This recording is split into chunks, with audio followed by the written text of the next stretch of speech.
Shalom and welcome. This week's Torah portion is Shoftim. Shoftim starts with a discussion of judges and what and how a judge should be. But later on there's a very short section that deals with a king. It starts off with when you should appoint a king. You should do these things. And the king should have these certain things that he does, have a scroll of the law that he constantly reads, and so on. Well, the story I have this week isn't 100% related directly to that part of the Torah portion, but it does speak about kings and appointing kings. But it's teaching another lesson as well. So there was once two rabbis, Rabbi Aryeh Leib and Rabbi Tzvi Hirsch. And they were discussing something, and Rabbi Aryeh was talking about how he'd noticed that things were different now than they were a few hundred years ago. And he'd noticed that the Baal Shem Tov had quite a number of followers, and he was teaching, but the teachings were the same teachings as the Ari HaKodesh, the Rabbi Isaac Luria had taught before. And he was wondering how it was that the Baal Shem Tov could have so many followers and common people that could actually follow these teachings. How could that be, Reb Tzvi, he said. Reb Tzvi wondered, and let me tell you a parable. There was once a country where the king died before naming a successor. So the people of that country searched high and low, far and wide within their country, looking for someone who could be their king, but they could find no one that had the stature necessary to be their king. They did hear rumors of a person who lived in a far-off land who was strong and brilliant and wise and of extremely good character, all of the things they were looking for.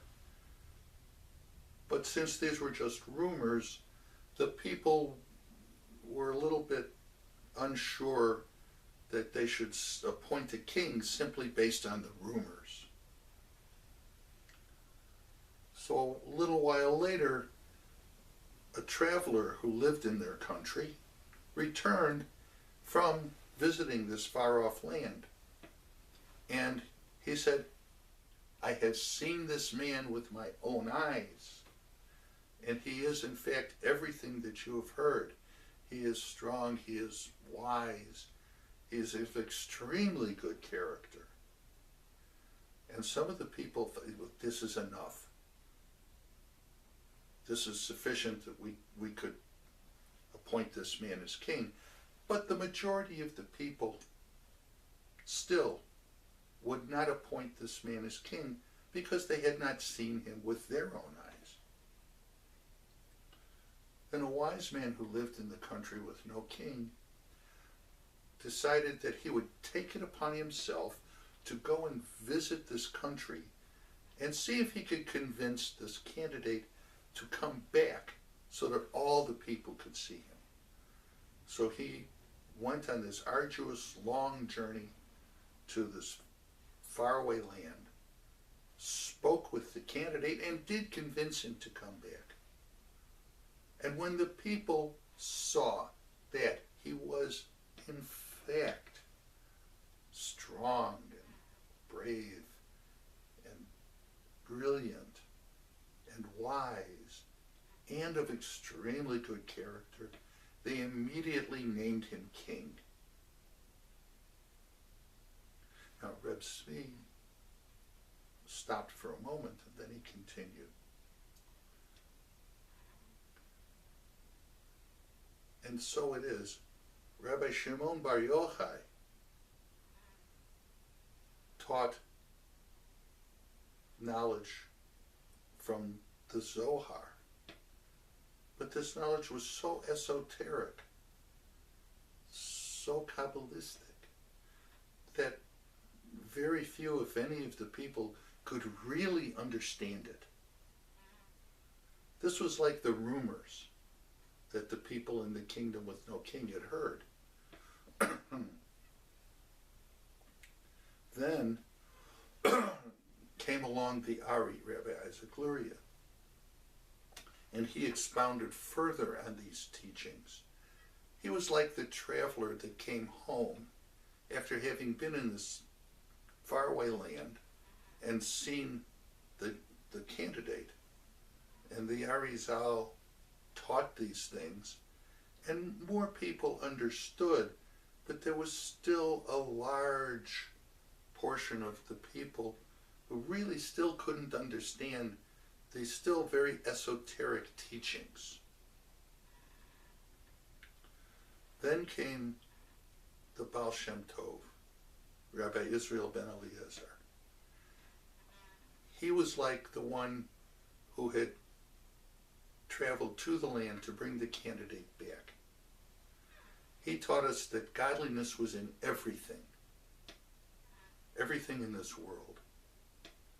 But he went even further, and he showed us that how we could bring godliness into our lives through our thoughts and our actions and the way we conducted our everyday lives.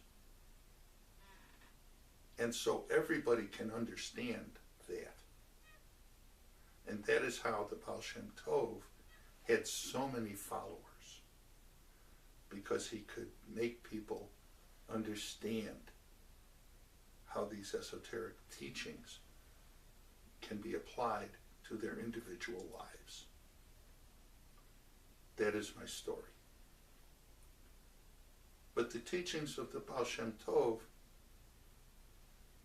really were unique in that he brought it to the level that the people could understand. And we have to remember, he was dealing mostly with very lowly educated or even uneducated peasants who really didn't have a lot of background, but he was still able to bring this sense of godliness to them. For example, there is one parable about him, that the Baal Shem Tov could make something holy out of tying his shoelaces.